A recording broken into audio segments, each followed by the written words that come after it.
मेरा नाम डिम्पल सिंह है, औरंगाबाद डिस्ट्रिक्ट से है। डिम्पल जी या निकिता जी, देखिए जो मांग है वो हमने सुन लिया, जो अब उसको एप्लीकेशन के रूप में लिखा हुआ है तो वो आप हमको दीजिए, है ना। हाँ, वो आप दीजिए और उसके बाद सर आपको देने के बाद हमको देने के बाद हम आपके विभाग के जो वरीयतम पदाधिकारी हैं, जिसको सेक्रेटरी हेल्थ बोलते हैं, ठीक है, लोकेश सर हैं, director in chief doctor Pramod हैं जो नर्सिंग देखते हैं, ठीक है। तो अभी हम यहीं से जैसे ही आप दीजिएगा हम ये लेकर के विभाग में जा कर के आपकी मांगों से उनको अवगत कराएंगे। पहली बात तो ये है, ठीक है। इसके बाद ही ना आगे कोई कार्रवाई होगी। अभी तो विभाग को भी, पदाधिकारियों को भी नहीं मालूम है कि आपकी क्या मांग है या कौन लोग आए हैं मंत्री जी के आवास पे मिलने के लिए, ठीक है। तो कितना तो पहले कर लीजिए, इसके बाद फिर है ना जो बात होगी, इसीलिए कहे थे 5 आदमी, तो वो जो एप्लीकेशन दीजिएगा उस पर नाम और मोबाइल नंबर डाल दीजिएगा, ताकि हम लोग कोई आवश्यकता पड़े तो तुरंत उनको कॉल करके सूचित कर सकें और बुला सकें। सर गया में गए हुए थे ना ये। अब जो पहले बात अभी हुई मेरी, तो पदाधिकारी अपने बड़े भाई की बात मानिएगा, जो तरीका है। जैसा कि आप सभी लोगों ने देखा कि कल के डेट में जितना सारे एनएम मान वहाँ पे पटना पहुंची थी मंगल पांडे जी से मिलने पर, वहाँ पे मंगल पांडे जी से वो लोग नहीं मिल पाए, पर किसी पदाधिकारी से मिले, वह पदाधिकारी उनसे लेटर लिए और लेटर आप सभी के सामने है, यही लेटर को दिया गया है। अब आप सभी लोग सोच रहे होंगे कि इस लेटर में किन किन बातों को जिक्र किया गया, तो यहाँ पे देखिए इस लेटर में साफ साफ तौर पर यह बताते हुए लिखा गया है कि एनएचएम के तहत पे जितना सारे एनएम काम करती है उनको परमानेंट किया जाए, जो अधिक वर्षों से काम कर रही है, और साथ ही साथ मानदेय को भी बढ़ाने के लिए यहाँ पे बोला गया है। आप देखिए कब इस लेटर का जवाब दिया जाता है स्वास्थ्य मंत्री आपके मंगल पांडे जी के द्वारा। सभी को इसी बात का इंतजार रहेगा और आप सभी को कब तक परमानेंट और आपके मानदेय में वृद्धि होता है। साथ ही साथ आप सभी लोग यहाँ पे यह भी देख सकते हैं कि इस लेटर को कल के डेट में जो रिसीव करवाया गया है उसका रिसीविंग आप लोग देख सकते हैं, जो पदाधिकारी द्वारा रिसीव किया गया है।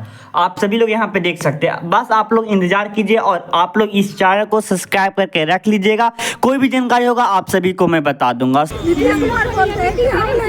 बहुत कुछ कर रहे हैं, हम तो जानना चाह रहे हैं कि सर आप क्या किए हैं। एग्जाम हम लोग के लिए निकाल दिए, एग्जाम पास करवाए, ऊपर से हम लोग को पति से बच्चा से दूर करवा के ऐसा जगह पे जो है जहाँ की हम लोग 3 किलोमीटर पैदल चलते हैं। तो ये सबको सरकार को दिख नहीं रही है। सरकार को सिर्फ अपना वोट चाहिए। हम लोग कहाँ जाएंगे, सरकार के पास ही ना आएंगे। स्वास्थ्य विभाग से तो स्वास्थ्य मंत्री के पास आए, लेकिन वो भी मिलने से हम लोग को इनकार कर रहे हैं। जब हम लोग का ज्वाइनिंग हुआ था तो बोला होम चला दिया जाएगा। आपको पति और बेटा से अलग होने का दर्द है या फिर सरकार के द्वारा मानदेय में कमी है? सरकार के द्वारा मानदेय में कमी, दोनों क्या दर्द है हम लोग के साथ। काम करने के लिए हम लोग बाहर निकले हैं, तो फिर समाज का आपका कहना है कि परिवार को भी छोड़ दिए, उसके बाद भी हमको सही तरीके से नौकरी में काम कर रहे हैं, फिर भी पैसा नहीं। क्या कहें? नियमित नहीं किया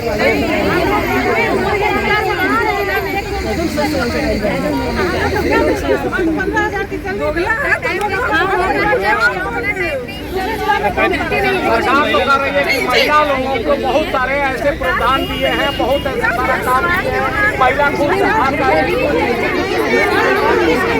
बताइए सर, 1 लाख से महिला जो 15,000 की सैलरी में पीएफ करके हम लोग को 13,000 कुछ मिल रहा है सर, 14,000 का। तो बताइए सर कैसे हम लोग घर चला या परिवार चला या क्या चला सर?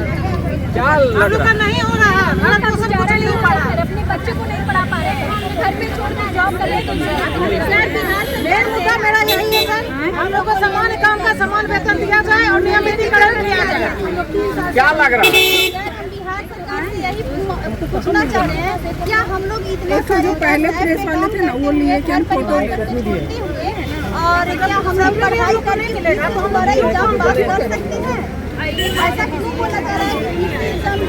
जबकि हम उसके बाद भारत आजाद है, लेकिन भारत के महिला लोग आजाद नहीं है। क्या बात कर रहे हैं? देश आजाद है, देश के नागरिक नहीं, लेकिन देश की महिला आजाद हम सभी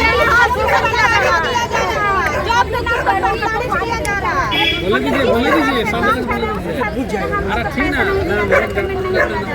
हम लोग की मांग है कि नियमितीकरण किया जाए, क्योंकि डरना नहीं है, सब सही साथ में है। और एक संविदा डर थोड़े लगेगा। बहुत भेदभाव होता है। गलती नहीं बोलना है, बस सब बोलना है, अपना मान में पूरा करना है बस। पेमेंट मिलता है, नियमित जो कर्मी है उन लोग को पेमेंट मिलता है हम लोग से 4 गुना ज्यादा, और काम कराया जाता है हम लोग से 10 गुना ज्यादा संविदा कर्मी से। बहुत भेदभाव है, हम लोग बिल्कुल आजाद नहीं है। हम लोग हर कहीं प्रताड़ित होते हैं, और सरकार भी हम लोग को प्रताड़ित कर रहा है। और जिस हिसाब से पेमेंट मिलता है उस हिसाब से हम लोग के PHC में से हम लोग के दवाओं से भी प्रताड़ित किया जाता है। सारा काम हम लोग से कराया जाता है, इसलिए कराया जाता है क्योंकि उन लोग को पेमेंट जो नियमितीकरण है उन लोग को पेमेंट 4 गुना ज्यादा है। हम लोग के 1/4 हम लोग का पेमेंट है, इसलिए हम लोग के कोई वैल्यू नहीं होता। हम लोग सरकार वैल्यू आपको नहीं, आप देश में नागरिक हैं, महिला हैं, आप देश में आज़ाद हैं या गिरफ्तार? देखिए, हम नहीं बोल सकते कि आजाद है या गिरफ्तार है। क्या हमसे करवाया जा रहा है? हम जो जॉब लिए जो हमको 15,000 के हिसाब से हमको जो काम करना पड़ रहा है उनके हिसाब से ये वेतन बहुत कम है, जो कि हम लोग को नहीं चाहिए। हम लोग को नियमितीकरण चाहिए। जब हम सक्षम में नियमितीकरण के लिए उसके बाद उससे नियमितीकरण जो सीनियर दीदी लोग हैं उनसे बहुत ज़्यादा वर्क करते हैं, उनसे बहुत ज़्यादा हम लोग को जानकारी है, हम लोग पढ़ के आए हैं, एग्जाम पास करके आए हैं, तो फिर नियमितीकरण क्यों नहीं? हम लोग के साथ इतना भेदभाव क्यों? वेतन कम क्यों? हम लोग के साथ ऐसा क्यों हो रहा है? काम अधिक करते हैं। हम लोग को टॉर्चर करा के काम कराया जाता है। हम लोग को ये नहीं पता कि हम लोग के साथ होता क्या है, सिर्फ टॉर्चर किया जाता है। क्यों ऐसा? हम लोग को क्या घर और क्या मंत्री के बाहर आप लोग खड़ा हैं।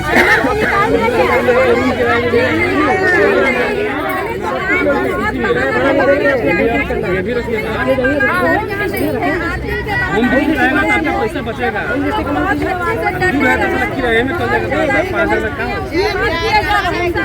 अपना नाम बताएं, अमिताभ सर उनसे मिले, वो वार्ता किए हम लोग से।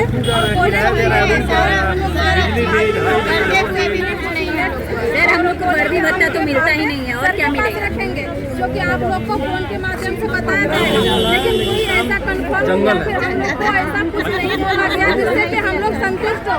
ऐसा कुछ भी नहीं हुआ हम लोग के साथ। और सर भी आ रहे हैं, जा रहे हैं, गिरा रहे हैं, इसका कोई फर्क नहीं पड़ रहा है किसी के ऊपर। पिछले सप्ताह भी आए, सर से मिल के गए, एप्लीकेशन जमा करके गए, लेकिन उसका कोई प्रोसेस नहीं हो रहा है। सारा का सारा एप्लीकेशन रखा जा रहा है। ऐसा क्यों हो रहा है हम लोग के साथ? क्या हम लोग काम नहीं कर रहे हैं? सर लोग खुद अपने मुँह से कहीं भी मीटिंग में बोलते हैं कि मेरा जो स्वास्थ्य का उसका रीढ़ की हड्डी है, मेरे एनएचएम कर्मी, तो फिर एनएचएम कर्मी रीढ़ की हड्डी है आपका, तो उसका वैल्यू भी बढ़ना जाना चाहिए ना, उसका देखना भी चाहिए इसका क्या जरूरत है, उसको जरूरत भी तो पूरा करना चाहिए। लेकिन ऐसा हम लोग के साथ क्यों नहीं हो रहा है? अगर आज आपकी मांग को नहीं माना गया, अगर स्वास्थ्य मंत्री आपको कोई आश्वासन नहीं देते तो आगे की कार्रवाई क्या? आगे हम लोग अपना प्लानिंग करके आए हुए, हम लोग यहाँ टिके रहेंगे, यहाँ से हटेंगे नहीं जब तक सर से मिलेंगे नहीं। हम लोग को संतोषजनक जब तक सर कुछ आश्वासन नहीं दे देते तब तक हम लोग यहाँ से हटेंगे नहीं। हम लोग सर